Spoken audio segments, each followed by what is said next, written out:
Endzone looking to get rid of these really tanky members so far. On the side of Fortnite, they place so much emphasis on Zir. They will not let that one get through. And wow, a LeBlanc ban coming out through as well, not wanting Rek to get an assassin. Yeah, so 2 mid lane bans already. Azir, one of those champions that we've barely seen any of, as Janna, a very well-deserved ban as well. She is arguably the best support on this patch. Janna is arguably the most annoying champion in the game right now. Just so frustrating to play against for a heavy engage comp. And OCE, we always talk about how much we love to fight. If there is anything that can get between us and a fight, it should just be taken off the board. And I think in the last series we saw that as well. Tegan, maybe struggled a little bit through the early stages of both games, but his team fighting craft was incredible on that champion. That ultimate's just so good. Rek'Sai was the last ban as well.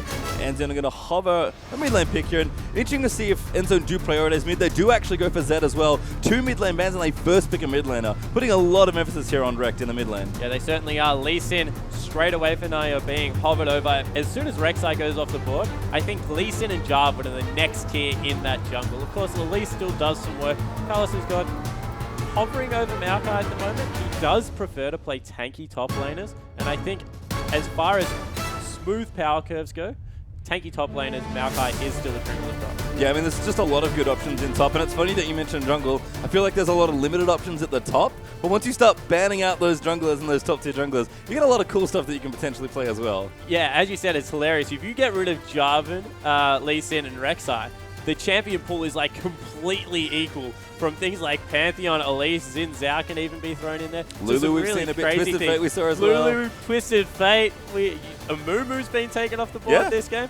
There's just so much fun stuff that can be taken into the jungle at the moment, but we will see Lee Sin once again being picked up. Yep, so long time on those picks there. I guess Fortnite were just double-checking with everyone in the team, making sure they had the champions they wanted, but do go with Lee Sin and Maokai. I'm actually surprised we haven't seen Jarvan yet today, because he's, as you said, a very popular jungler and a great flex pick as well, also in the top lane. Yeah, I actually think Jarvan is the best champion on this map because of his flex pick. We've seen him top lane extensively at the moment. Level 1 to 3, that guy is an absolute monster in the top lane and scales extremely well. Mid lane, I've seen him start popping up more and more to counters to a couple of the shorter range assassins. Of course, could do all right against a Zed as well. And then in the jungle, we've seen it for so long now. He is, yeah, as I said, one of the top tier jungle players. Really good. Looks like Nami did get locked in there for Rek, so pretty popular pick against Janna, kind of your... Oh, there is no Janna, sorry. Never mind. Pretty popular pick in general, still one of the better supports that's lying around. And Corki, very standard AD carry, is going to get locked in as well. Yeah, Corki, we have seen him fall off a little bit in favor. However, still extremely good. Has that Trinity Force rush, and as soon as he picks up the Sword Boost and Trinity Force, has probably the best one major item power spike of all AD carries. Yeah, it kind of reminds me of Fizz, I guess, who once he gets his Lich Bane just starts going to town on people. And Corki, once he gets going, if he keeps going, you have a lot of trouble here. But is that what I think it is? That's not locked in. Okay, that's okay. Checking. That's just CNJ. A little bit of a hover over the Teemo there. Don't think it will be locked in. We have spoken about Kate, and if what I think will happen with this composition happens, I'll speak about why Kate is such a good pick at this point in the meta. But pairing it up with Thresh, not much synergy in lane, but Maokai Thresh have so much synergy in the mid game when they can start roaming and looking for picks. Maokai Thresh able to get Maokai into places he wouldn't normally be able to go. So nice synergy coming through there. I think we see that with Sivir as well. As the other two lock-ins there, Thresh and Caitlyn going to be that bottom lane for Fauna, who really taking their time with this draft. I like seeing a team that's very careful, really considering all their options before choosing, because you've got plenty of time. You don't have to just lock in immediately and keep going. You can, talk about strategy, talk about level 1s and stuff like that. But yeah, pretty strong AD carry there in Caitlyn. Very popular against Corki especially as well. Yeah, and just able to shove out the lanes. As we see, our first Jarvan hover would go well with the team comp because they've just so far built up a lot of CC on two very mobile carries. Zed and Corki, of course, Corki brings a lot of magic damage, meaning you don't necessarily have to take a magic damage top laner in. Although Cassidy being hovered, be a pretty good one. That's dangerous early game. We'll see what happens here. Give Endzone a couple more seconds to determine what they want to pick here. And again, both teams taking their time here with the draft, but looks like we might be seeing one of the more popular junglers, and that is Jarvan, I believe, locked in. I think Cassidy's going to be their pick as well. Yeah, so Cassidy, definitely one of the better top laners at the moment, extremely mobile. We are seeing a good mobile meta at the moment. Makes for exciting team fights in the mid game. The reason Cassidy is, I guess, difficult to play against Maokai is because level 2 Maokai can just W onto you and start punching you. And he does a lot of damage, and Cassidy tends to spam abilities out, giving Maokai quite an easy lane with that passive coming through. Yeah, I mean, it's kind of funny. You're sort of battling Maokai passive versus Void Pulse, but I think just in general, Casterton's landing is not super hot up in the top lane. You kind of play him to be careful, use a teleport for an extra bit of mobility, and once you get going, hit level 6, and especially level 11, start getting the mid-game going, oh boy, are you a powerful champion if you have your farm. Yeah, and I'm a little bit disappointed. It's not a Lulu mid. It isn't Orianna, which kind of does the same thing. I've been seeing a lot of Lulu mids played with Caitlyn's just because they can go mid at level 6 and shove the lane out so quickly and start taking objectives together. Of course, Lulu does so much damage with that help picks as well for Caitlyn. Gets her to a point where she has a much earlier power spike, but Orianna going to do a similar thing, going to be able to protect her, make sure that she's nice and safe from that range, speed her around the team fight, and Carlos's God is just going to be able to take that ball into the middle of the team for that nice big shockwave. Yeah, and as you mentioned, there's a bit more team fight potential there as well with the Wombo coming out. I think in general, looking at our Endzone's team, a lot of teams are playing tankless or very close to tankless nowadays. So I think it's a really interesting development in the metagame. It's really good if you can execute, but it's super high execution because you have all these squishy champions, all these hyper-mobile champions, and no real way to protect your carries. Well, the one problem with playing tankless is it's very unforgiving late game. Because if someone gets blown up in a shockwave dissonance combo, which is definitely potential here with Moya, it just means that team fights turn very, very quickly. Yeah. Whereas if you run a tank-heavy lineup, if you get caught out of position, you generally have a little bit more time to disengage. In saying that, if you get the engage you want with a tankless lineup, you blow everyone up super quick. And it's one of those things where instead of looking for, a quick 1-2 punch with the AoE combo, you're more looking to get and have longer extended team fights and abuse your mobility over a longer section of the map. So say maybe you're chasing through, I don't know, red side jungle, maybe around Dragon or around the Baron area, maybe towards 20-25 minutes. You start chasing the enemy team and chasing people down. Your team comp is way better in that fight than someone that's trying to find a big section and AoE you. Yeah, certainly. And the other thing it does is it promotes good vision control. If you know that you can't get engaged on by a Maokai because you don't have a big tank-heavy lineup, then you have to control vision so well. After like the 14-minute mark, vision just becomes key. So look for them to really maybe even pick up a Sightstone on their jungle. Jarvan's seen it a couple of times, and try and control both the bottom side of the map and their own jungle. I mean, I think that's a good place to start here because Jarvan has a lot of work to do for Endzone here in this game. He's got to be present in the early game, play a lot of pressure, and just really get things going because these lanes need to farm, especially the Cassidy, and even the Zed kind of wants time to get going. Yeah, Zed kind of has that one item power spike, but then kind of needs a second item quite quickly. So he has like that big spike where he might be able to get one team fight where everyone has it, but then people start picking up armor. He needs to get towards the armor penetration after the Blade of the Ruined King. Cassidy just excels as the game goes on. The more mana he can get stacked up, just gets better and better. And then Fortnite, they kind of have pretty safe, pretty standard lanes here. Lee Sin to help pressure if they need it, and Maokai Orianna great farmers with a good aggressive bottom lane. But we are into the rift here for game 1 in this best of 3 between Endzone on the left and Fortnite on the right. And I'm going to be curious to see what these teams want to do level 1 here. Again, we've talked about it a lot, I guess, on the new patch. New jungle is very different, so it's always nice to see what these teams are doing early on in the preseason. Yeah, and we have a fan actually coming out of Endzone, whereas a stack from Fortnite, recognizing that they do have the Thresh as well as a Maokai, so going to be able to go from some early pressure, and they haven't been spotted yet by Fenceboy. He needs to be careful about poking his head out. Yep, does Trinket Ward Dose, so Fortnite now going to know that that's a revealed entrance of that jungle, so if they want to invade that way with their stack, they're going to have to think a bit better of it, and they will go the other way, but it seems like it might have been warded. Yep, Trinket Ward there as well, so nice coverage there from Endzone to kick things off. Really just making sure those 4 entrances are covered.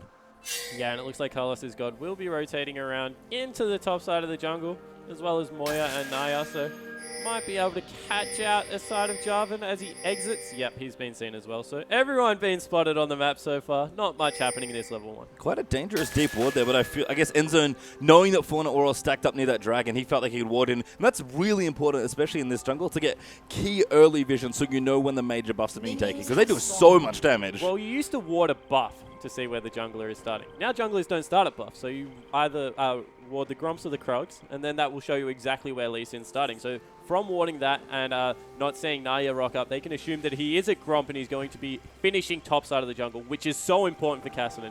We mentioned that he has trouble against even a Maokai by himself until about level 5. With the Lee Sin in that lane, that becomes deadly. Yeah, and not super relevant in this game, but also sniff out lane swaps, that was a consideration for Endzone as well. But there's Naya going to start on his Gromp. We'll take it out and mosey over to the blue buff. And standard lanes to kick things off here in the first game of our next best of 3. We'll see which team is going to keep going here. It's double E, remember, in this tournament, so villains are still in, and immunity, of course, will continue in the next round from this series, and the same here between these two teams as well. Yeah, so it looks like just a lot of pushing coming out of Caitlyn's. We see it very often, just able to tilt over the wave. Ooh, as the hook comes through and lands. Really nice. And looks like just a bit of harassment. They come back and forth. Got to be careful. Exhaust burnt quite early. They're actually going to keep running in. And there's the gank. Look like Logdog is doing quite the cheese here. Zaldo knocked up by the flag and drag. Here will get used, but there is first blood to Jarvan. CNJ's got to be careful, actually. Looks like Lee Sin was also coming in, but a nice level 2 gank there by Jarvan. Teleported back to Season 2. I'm having flashbacks and nightmares. A level 2 Jarvan gank coming through. I actually thought that they exhausted extremely early, but they knew exactly what was happening there. Recognized that Caitlyn wanted to push and just took complete advantage of it. Yeah, and Moya doing what you want to do here as Orianna against the melee Zed, really bullying early on with that passive. Hits level 3 first and has a slight CS lead here. Rex definitely going to have to play pretty safe in the early stages of this lane. Yeah, and this is brilliant on the side of Uri as well, as we jump back to us for a little bit, see our smiling faces, and now back into the game. We're happy about that level 2 gank, that's for sure. We actually see that this has made Carlos's God force the wave in. So this is going to make Uri in the top lane much more safer as a laner in Castle, and he's exactly where he wants to be, under that turret.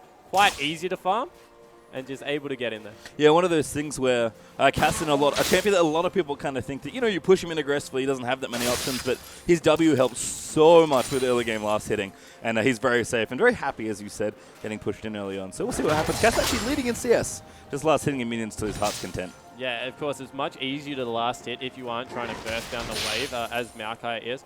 Just walking up and CSing it. Now the reverse push is in, but a nice gank coming in here from the... Logdog is coming in. Moya's in a lot of trouble, actually. Rek in a flash forward. Good exhaust there, but Ignite will pick up that next kill, and Rek picks up his first kill of this game. Yeah, able to get in there early. I called that a little bit early because I thought there was actually a ward, but then I recognized it was the blue side ward, so great gank coming in there. Able to pick up another kill for his team, and he's been instrumental in the early game. Uri and Carlos has got just going to trade back and forth, but both with the crystalline flask. Going to be pretty safe up here in the top lane. And Logdog28 doing work here.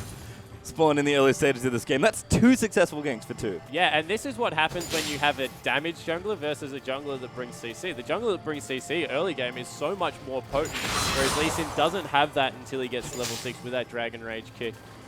I just want to mention something about Kassanen that can be a little bit, I guess, cute against Maokai. He can actually afford to put a couple of extra points in his E if he would like to. A lot of Kassanens do go Q E at the moment, but just to help him push the lane out and be more potent in the teleports, you only really need about 3 points in your Q to mitigate a lot of the damage that Maokai is able to throw out. Yeah, and again, Yuri's just playing this lane very, very safe here. Just wants to keep his farm up and get to the stage of the game where he's much more comfortable and able to impact all around the map with that teleport plus Rift Walk as well. And I like your point about junglers. I think Jarvan kind of has the best of both worlds in the early game, where he has both the CC and the damage to back it up with his passive martial cadence. So there's a lot of good stuff early on. We always talk about how strong the early Jarvan pressure is, and Logdog is doing, just really showcasing that already. Yeah, 101, able to go in there. Picks up the Chilling Smite. Looks like he's going to go full tank Jarvan build. So we mentioned that they have a Kassanen top lane. The response to that is to get Jarvan as tanky as possible, as early as possible. I mean, we said they were playing effectively tankless, so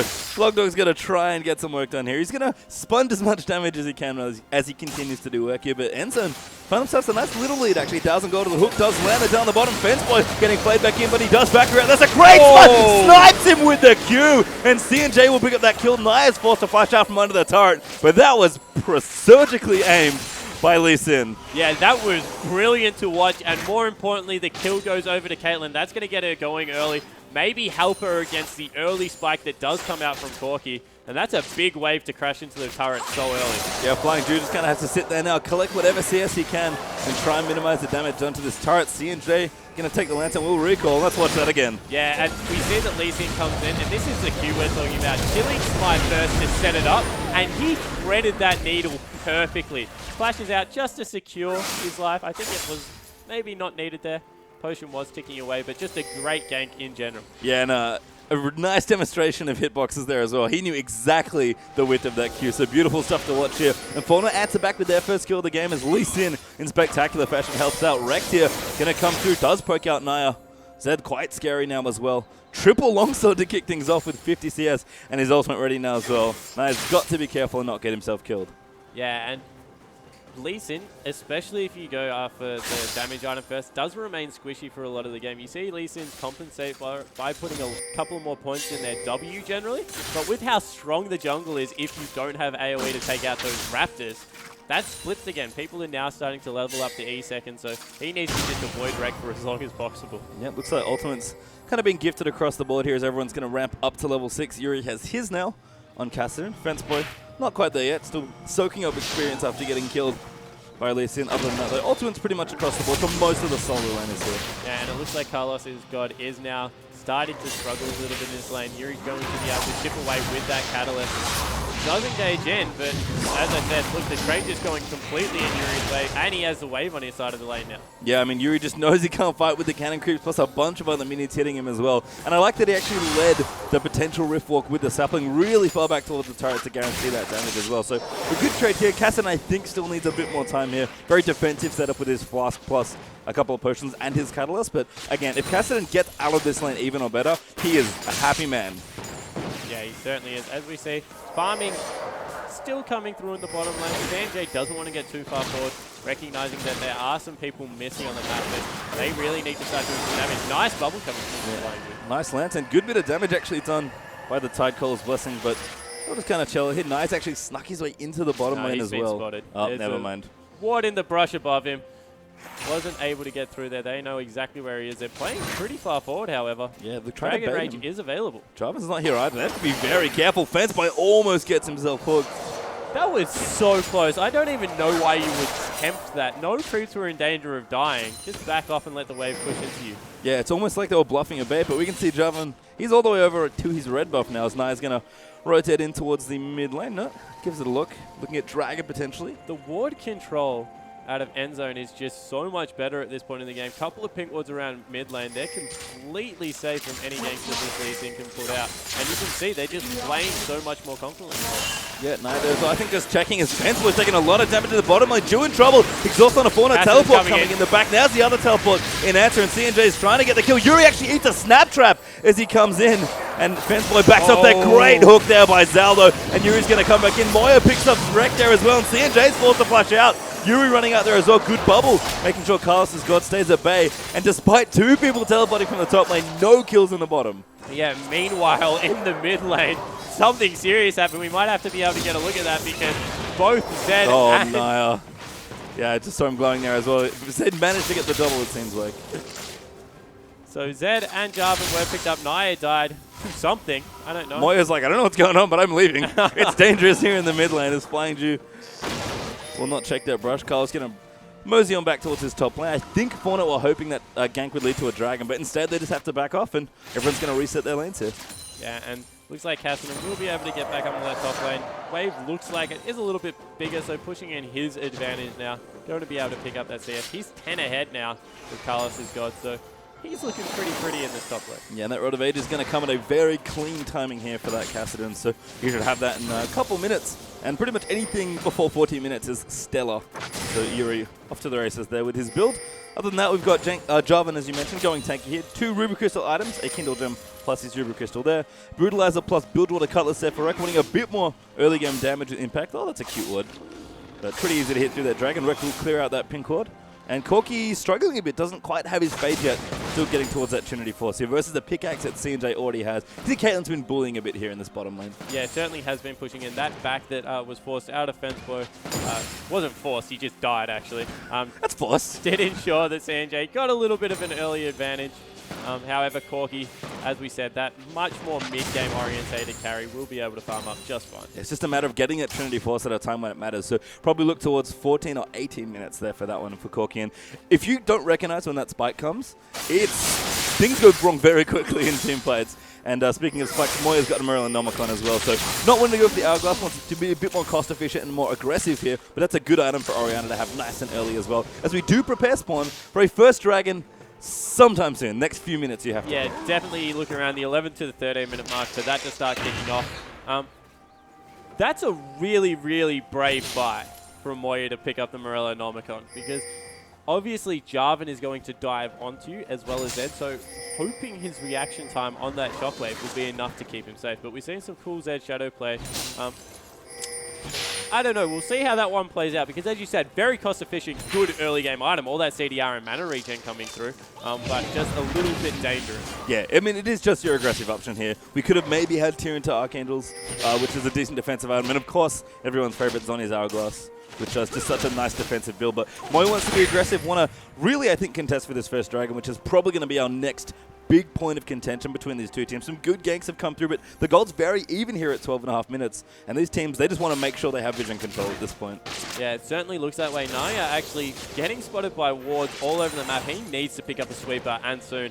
I actually like to see, as soon as Lee Sins can get a sweeper and just swap over it, just buy wards if you want to use that hop to wards with your safeguard.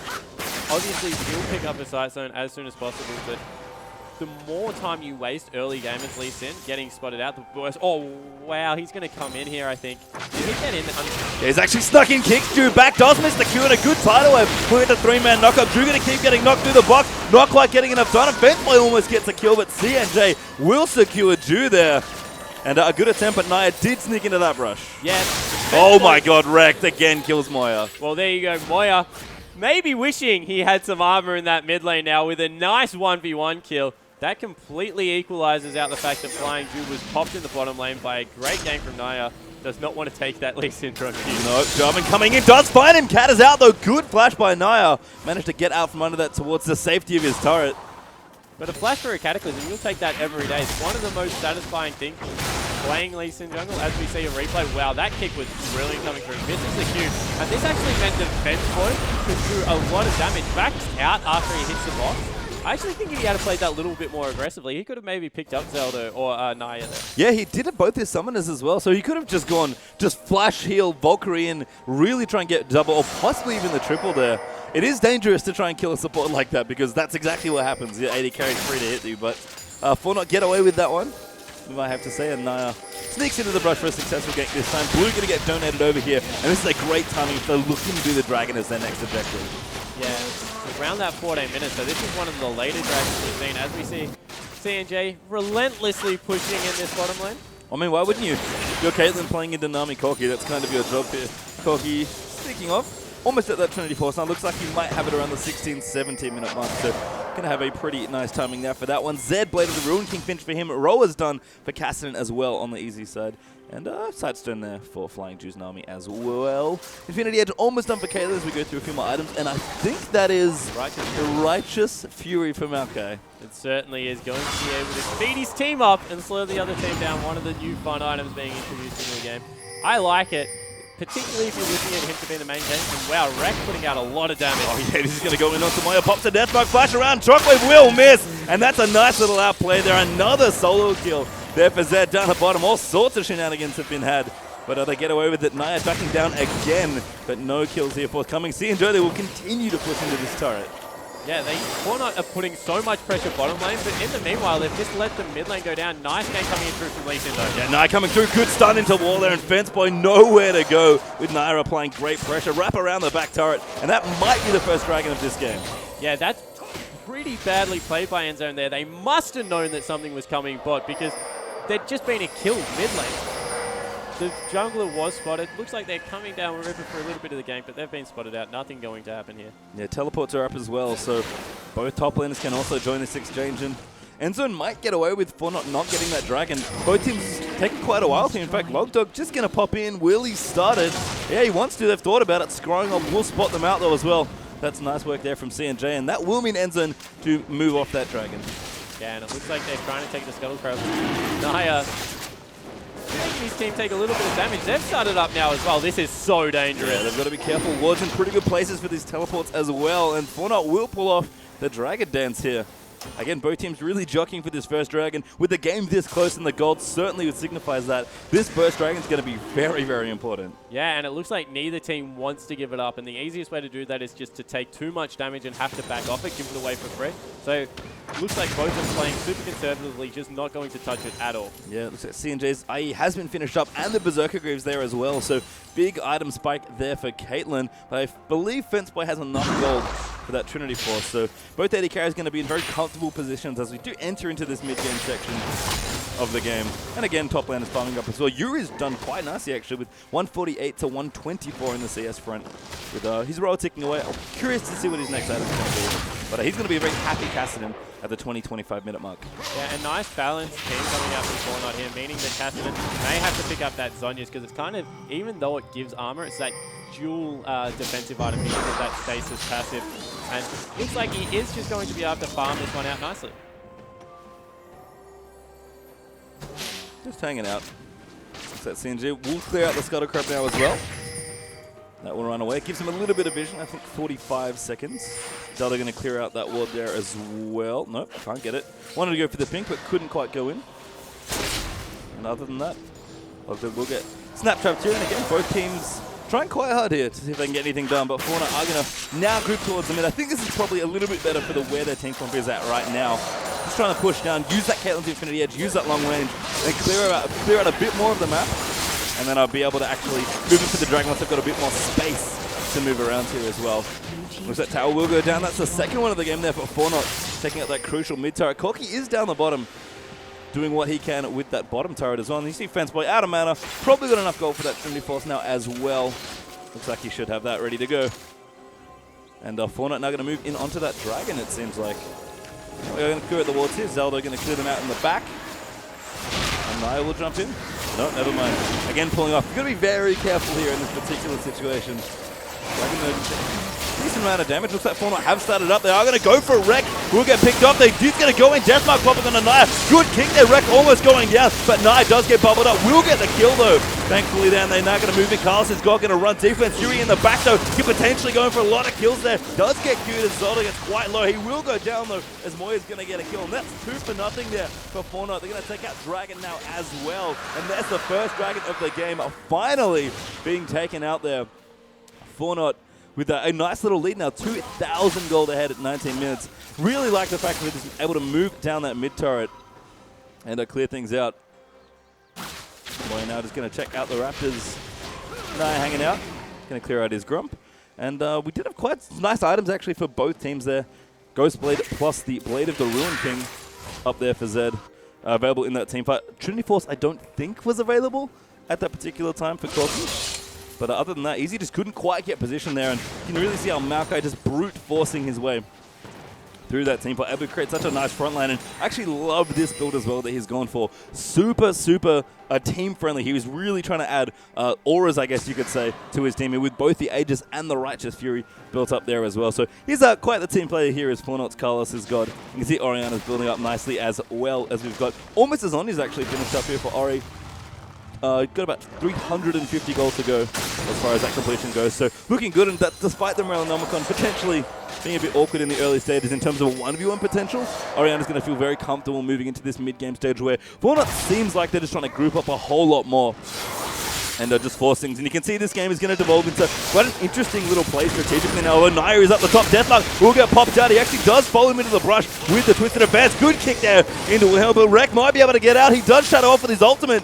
Quite low, good slow that does come through. Hotlog's going to come in, but Naya will take him out, and that's going to force Jarvan out over the wall with that flag and drag. See the rest of Fortnite collapsing as well in towards the mid lane. There's CNG getting his next kill as Flying Jews Nami will go down. And Fortnite continuing to build a little lead here, about 3,000 gold ahead now in this particular game. Going to clear out wards around Baron as well. Not quite ready for that one. Probably got 5 or 10 minutes until we go in there. But just strong ward coverage overall. Fortnite moving their wards a little bit further now. And Easy, Endzone going to have to struggle a bit here as we do have split pushing coming in. That was sort of the next strategic element, I guess you could say, is we're going to have Zed now really strong with these two early items. Both the Blade and the Yoma's Ghost Blade are super good cost-efficient items that he can use to split push. And Kassadin's going to try and apply some pressure here as well. Tower, though, does go down kind of for free there as CNJ's Caitlyn just getting in there with the early Berserker Greaves, which is definitely one of the nicest features of that coming through. But Logdog looking pretty keen. He does want to go and get maybe look for a Cataclysm, but thinks better of it. Yuri going to come in now as well. Moya's got to be quite careful. Does take a good amount of pokes. CNJ will get out there with the net. That's a good Oriana ball as well. Deathmark's going to come through there for Zed out onto Caitlyn. Will go down. Yes, Zed does take out that kill. And now we're going to keep chasing in here. Yuri goes forward as Corki. Picks up a go into Moya's Oriana as well. Zoldo in a whole heap of trouble as Zed's going to take him out. Good kick for Naya. Will keep him alive for now.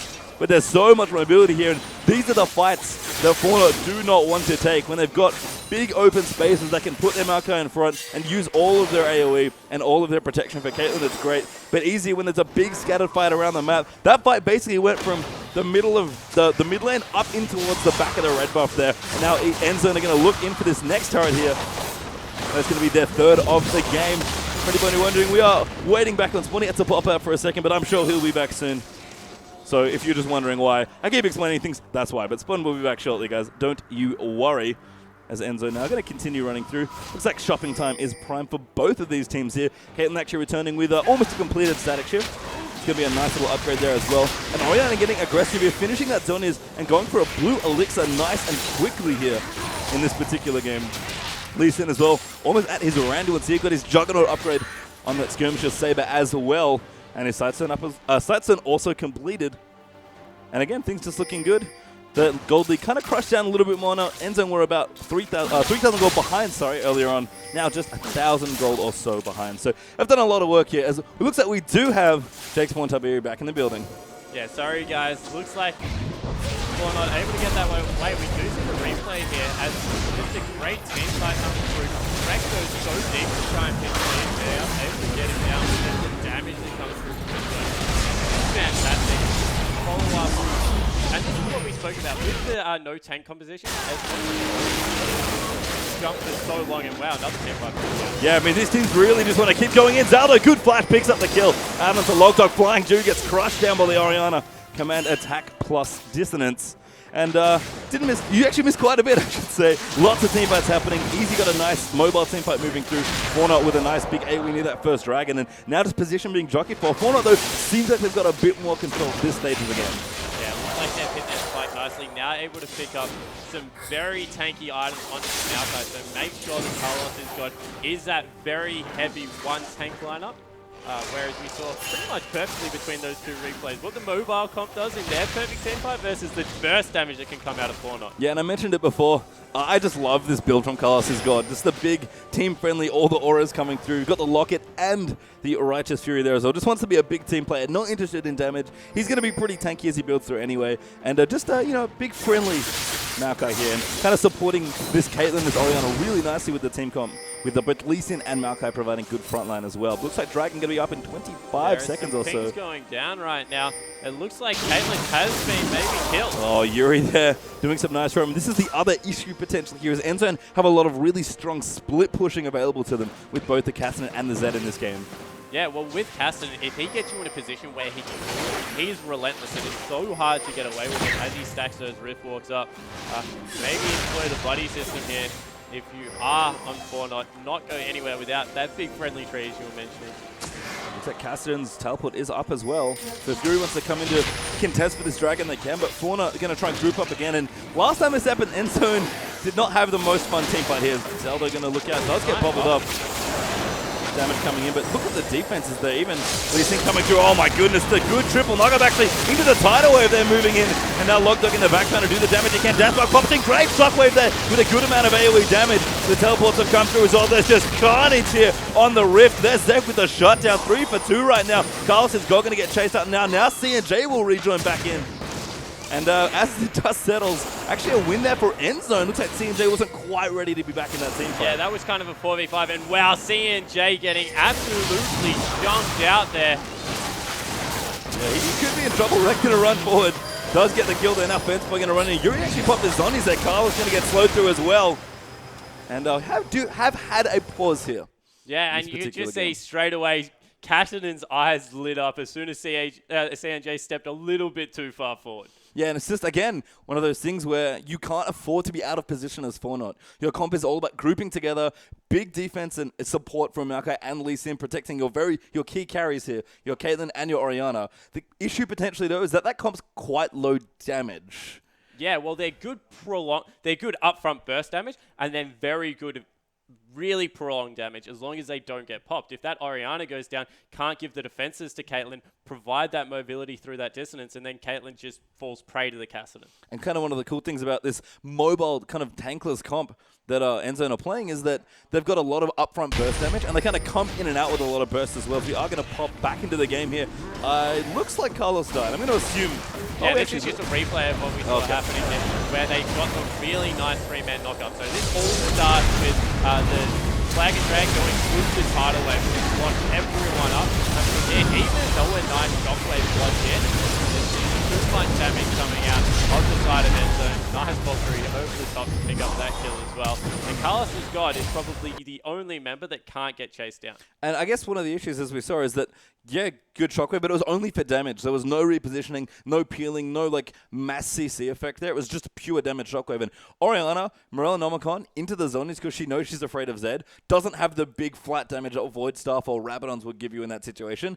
And when Caitlyn and Orianna aren't both in position to do damage, you just don't do that much with a single shockwave. Yeah, and the problem is even though a good shockwave was hit there, you still lost the team fight. So what does that do for you mentally? You're like, okay, I did my job. I hit a nice shockwave. We didn't have Caitlyn, yes, but we still got decimated in that team fight. Like, what do we need to do to actually win this against this really, I guess, a Cassidy that's coming into his part of the game? Yeah, I think just a bit too aggressive from Fortnite defending that dragon there, because they got the next one. They know it's a good spot for them to fight in because they've got their big team fight team. They're the ones that want to be forcing 5v5 engages, but you can't really force a 5v5 when your Caitlyn's been killed by Cassidy on the other side of the map to start off your team fight. Exactly right, and I think that's what they have to understand. They need to be a unit. If they're not a unit, they will lose, so just don't let it happen that way at all. Yeah, and it's just really cool again. Both teams playing pretty polarizing team cons, you have to think here. We are going to pop back into the game once again. Seems like we've resolved any potential technical issues, fingers crossed. And everything's going to be hunky-dory from here on out. Looks like Dragon will get started up now by Endzone. They can look to pick up their first Dragon of the night. Yeah, and they will definitely have this one through. Fortnite is currently in their base, starting to get out there, so they'll have a rough timer on it. They'll have the exact timer. They have a ward in the pit. So looks like Endzone able to pick that one up, and that is so important for them to continue to run smoothly through this pit. No, they're going to snipe that Gronk. We'll take it out as well. That should be able to clear things through. Just kind of looking through. Cookie. I think this is something you might have quite an opinion on, Jake. I know you're a big fan of talking about builds and thinking about the game, of course. And Corki has done what I have come to term the Chinese Corki build, because they always build their damage with Trinity Force Sawtooth, and they go straight in for the Blade of the Ruin King. Yeah, and I like to call this the horrible Corki build, because statistically it doesn't make sense on him. I guess with how big Maokai is without resistances is the only reason I will give this build any credibility at all. I just think that Infinity Edge provides so much more raw damage, and as Cassidy is going to scale off, you're going to have Zed start split pushing. Infinity Edge, if you pick up a Phantom Dancer, late game as Corki, actually does a tremendous amount of damage. I think in general, it's just a lot about wanting to duel your opponent and just make that third item path a little bit smoother is the big thing here. And it does help. You can argue that maybe the attack speed helps with auto attack or even with your spells and stuff, which is very important on Corki. I know where you're coming from, but I just thought I have to point it out there. Yeah, no, definitely. And there is a legitimate differences in opinions about AD carries for this. There's two trains of thoughts. It's like, do I want to go with that big burst damage with a crit on top of a Trinity Force block, or do I want this consistent kite ability to be able to get away from the Lee Sin Maokai? So I can definitely understand where the build's going from. I just don't necessarily agree with it. Makes sense in their comp as well with their lineup. The thing to think about. Looks like Zelda going to look for a hook. Drew could be in trouble. Good bubble. It does not hit CNJ. Great tidal wave though. Will follow in, but there's the ultimate. Will get blocked off there by Logdog, who takes barely any damage after popping that Golden Aegis. But Fortnite again, sticking as a unit here, trying to prevent Endzone from split pushing. And Naya, he is going to go in. Flying Jew, you have found a new friend.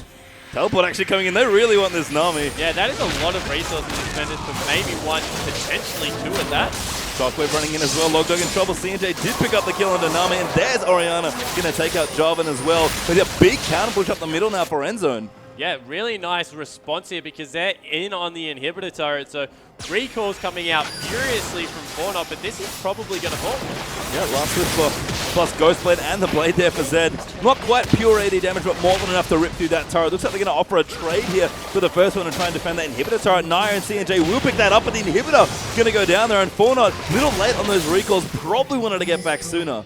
Yeah, Endzone completely out-rotating them around the map. Looks like they will try and get this second one, but two members are up. Nami, and in a second, Logdog 28 will be back up. Maybe able to get the inhibitor. turret, but definitely not the inhibitor. Yeah, C&J gets sniped by the bubble as well. So bad. Good exhaust coming through for Jude. Looks like he will going to go down to Nairi. Kicks him in the face. Logdog actually now going to kite around the tower, doing a lot of work up against the lead. Everyone coming out. Logdog forced to go through. Does pop the Q there. Ultimate will hit as well. Little Warthog then for an extra auto, and Naya chases down that kill. But Corki will take out Caitlyn. Endzone defending the inhibitor turret with a sliver of health. So this is going to be 2 for 2, and the inhibitor turret is going to live. Which is crucial, given that it does regenerate health, and quite quickly at that as well. Corki also the recipient of those 2 kills, so Endzone's fence boy going to get a big surge of gold for himself as well. And this is a key moment in this game. You're approaching 30 minutes spawn. Baron is on the table now as a big objective. Dragon still relevant as well, moving in towards the late game with both teams, I think, having 2 on Fortnite side and 1 on Endzone side, if I recall correctly. Dragon was started quite late in this particular game. But those are the kind of trades you can't afford. And Fortnite, after making the mistake of losing their mid-turret, kind of realized that they were priced into trying to take out the next one. Yeah, they really gambled on that one. I think more importantly, it's where the gold went that really put an Endzone in the driver's seat for that particular trade. They got 2 kills onto Corki. What did Fortnite get in response? Them onto Lee Sin, who maybe isn't the best recipient at this point in the game for that goal. And I really like what C&J has done with his build as well. Sin, Fortnite really taking advantage in this game by aggressively sieging. And I know they just kind of made a bit of a mistake in their mid lane, but this is all about taking out turrets and doing big upfront damage with your Caitlyn. Double BF sword item with the IE plus BT components and the static shift on as well. He wants to siege all the time, but Logdog is going to dive through the cataclysm, come through land and blue land, but it does not matter. Yuri now going to dive in, and there's no way he could get out. Yes, he can. The hook does come through. Box moved in there as well. C&J still under pressure. They do peel for their AD carry, and Fortnite doing so much work. Corki, though, taking out Lee Sin. The hook does not convert, and 4v4 now, Jake. Fantastic Mikhails there, stopping that hook coming through. As we see Rek trying to get the flank off. Nice sapling, however. That's Righteous Fury being popped. It is. We don't see that one very often. I think we both just gave each other the same look.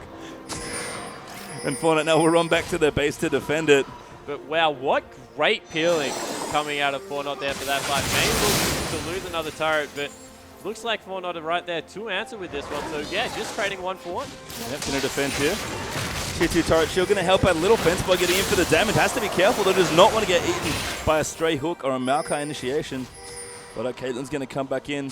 Rest of Fortnite going to recall, spend their gold as well. Orianna now becoming that damage that we talked about. That Dragonfight Shockwave didn't do that much damage. Now with the Void stuff in the mix as well, Orianna's a big threat on this Fortnite team now as well.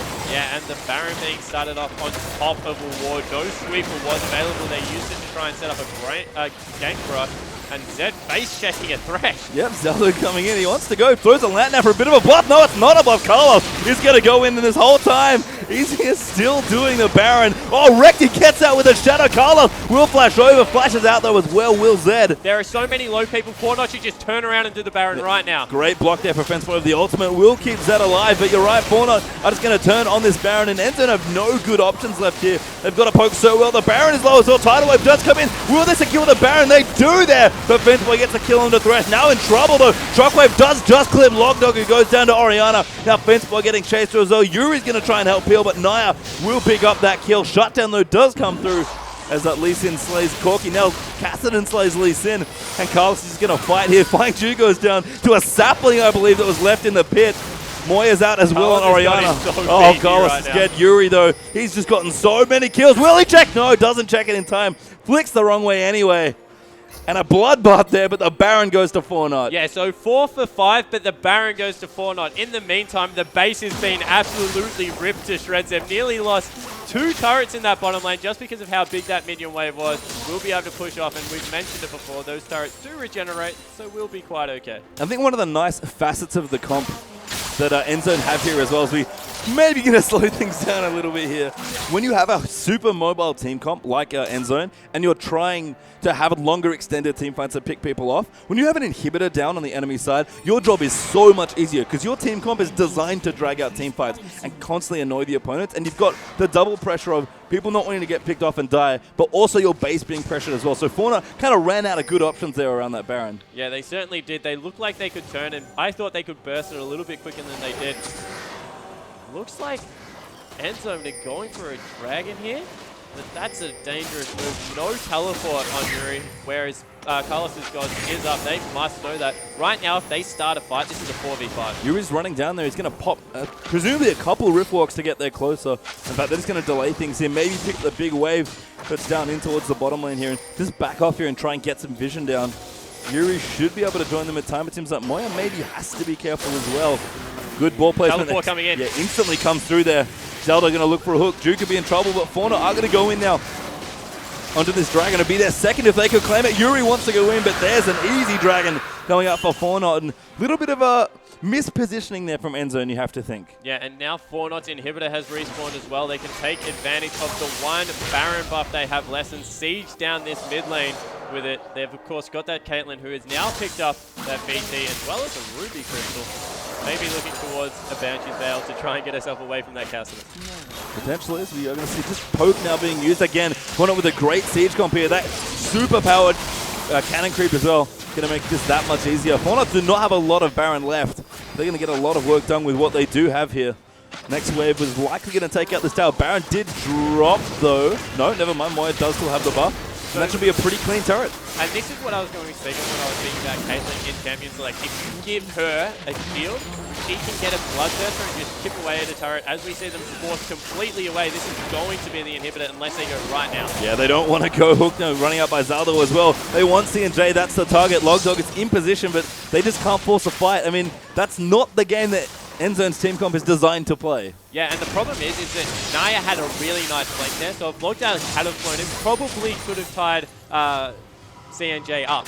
But the kick that can just disengage the rest of the team meant there would be no follow-up there, so Lockdog wisely not going for that engagement, instead just give up the inhibitor. Yeah, Red can ravage that poor blue buff. Level 16 Zed. He's got a lot of damage, actually. Merc Treads, almost a BT finished up, plus 3 damage items as well. The 2 purple ones, that Blade of the Ruined King, plus the Ghost Blade, as well as that last Whisper. So if he can get into a split-pushing situation or just get onto a carry and kill them, Rek is going to be doing a lot of work here for Endzone if they're going to pick themselves back up in this game.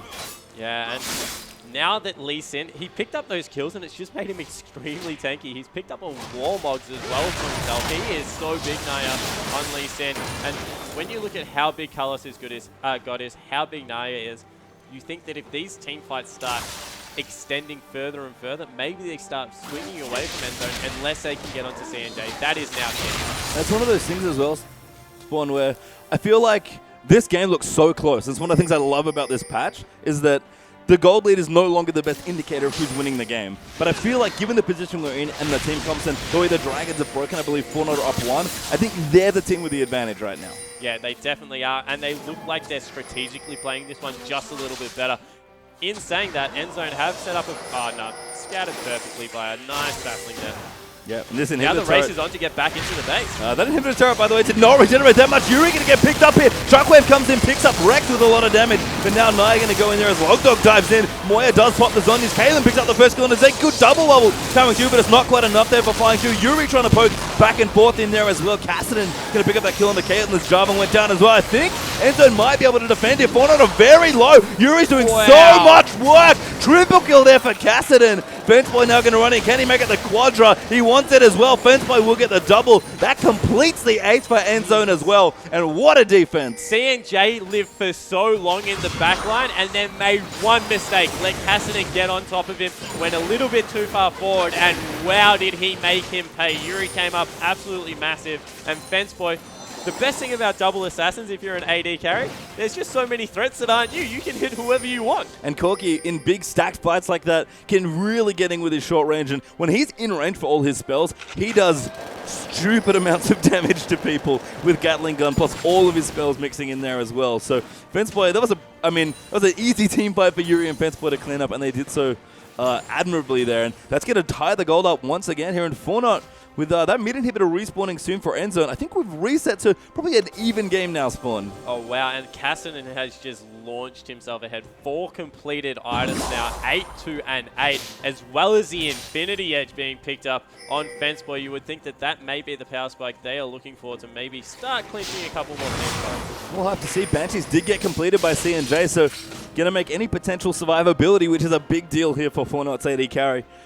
quite a lot easier as we go through the team fights. And we mentioned that high mobility comps can be quite hard to play and very execution heavy. I think that's also true here. What's effectively a 2 damage comp here from Fornot. It certainly is, and we just saw the importance of keeping CNJ alive. As long as he's alive, it looks like they're winning the fight. Yep, so a tense game here with Baron's coming back up soon. That next Dragon's going to be available as well in about a minute 15 or so. And we've got quite the tense game here for game number 1 of this best of 3, as these two teams are going to once again jockey for position. Fornot, though, going to stream down this mid lane, looking very aggressive. These are the fights that Fornot want to pick. Nice open spaces, can really just get everyone lined up and use their big team fight pressure to kind of bully Endzone out of the rest of this game. Yeah, and Fornot are picking that bottom inhibitor. The problem is that Baron is now live, so if they go anywhere near that, unless it's just Carlos' God by himself split push, but even then, teleport probably takes too long a channel from what CNJ will survive without Carlos' God next to him. And I think the other thing as well is that when you think about split pushes, I don't think Kassadin comes up very often, but especially compared to Maokai, Kassadin's actually quite good at split pushing down waves here. So they've got a lot more options when it comes to splitting up the map here and try and break up Fornot's team comp, and Fornot are kind of priced into just sticking together and forcing as many big head-on team fights as they can. Yeah, and more importantly, at this point in the game, Kassadin can just 1v1 Carlos' God and stop the teleport coming through from that Q, of course, which stops all channels. Not a silence anymore, but still stops the channel. Again, both teams going to jockey for position over this Baron. We've sent Rekt up to the top lane for Endzone here. He's going to try and split push. No, actually hits the recall button. Looks like Endzone are going to regroup towards this mid there. Inhibitor does come back, and that's a good defense there. Great timing of that objective by both teams here as Fornot try and look to push in. We might have to Dragon is back up now. This one will fall a lot quicker than what the Baron will. So Fornot in position to pick themselves up another Dragon. Unfortunately, with the back timing from Rekt, that will be going down, but in response, Endzone straight Baron. Yeah, and Naya knows what he needs to do. Saves that smite as well. Very important in that situation. That's 3 Dragons. I believe that's the movement speed boost as well, which is kind of convenient given that they have to go over to this Baron now that Endzone have started for themselves, and this could go all sorts of wrong here for Endzone. Hooked there onto Logdog. Not quite at the one, but look at the damage there for Kayle. He's going to jump in box, though. Plays nicely. They're going to try and stick together here.